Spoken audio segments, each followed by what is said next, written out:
राम राम बच्चों, आज हम श्रवण करेंगे सीता जी और लक्ष्मण जी सहित श्री राम का वल्कल वस्त्र धारण करना और दशरथ जी से विदा मांगना।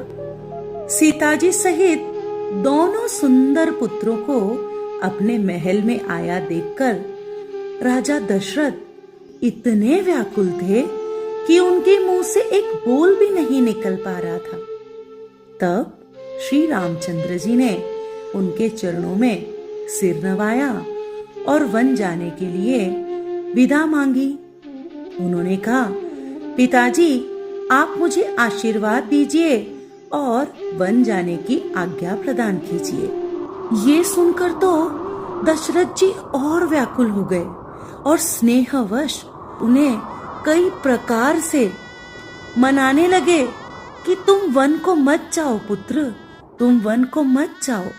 उन्होंने हर प्रकार से श्री राम जी को रोकने का बहुत प्रयत्न किया, परंतु जब उन्होंने ये जान लिया कि धीर और बुद्धिमान श्री राम जी रुकने वाले नहीं हैं, तो उन्होंने सीता जी को ही हृदय से लगा लिया और उन्हें बहुत प्रकार की शिक्षा देने लगे कि हे पुत्री, तुम्हें तुम्हारे पिता ने फूलों की तरह पाला है, अब तुम वन के दुस्सह क्लेश नहीं सह पाओगी पुत्री।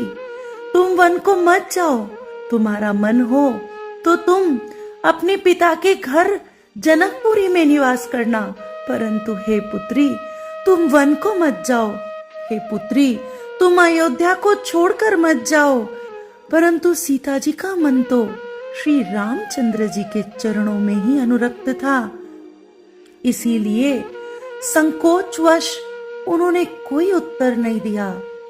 इन बातों को सुनकर कैकेयी तमक कर उठी और उसने मुनियों के वस्त्र, आभूषण, माला, मेखला आदि सब कुछ लाकर श्री रामचंद्र जी के सामने रख दिया और बोली कि हे रघुवीर, राजा को तुम प्राणों के समान प्रिय हो, ये तुम्हें वन जाने की कभी आज्ञा नहीं देंगे, परंतु वचनों के अनुसार तुम्हें अब प्रस्थान करना ही चाहिए।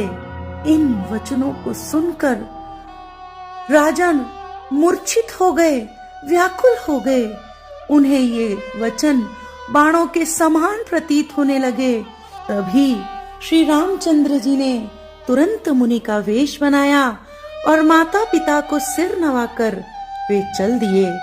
लक्ष्मण जी और सीता जी सहित उन्होंने सभी ब्राह्मणों को, गुरुजनों को वंदन किया और वे नगर के बाहर सभी अयोध्या वासियों से मिलने लगे।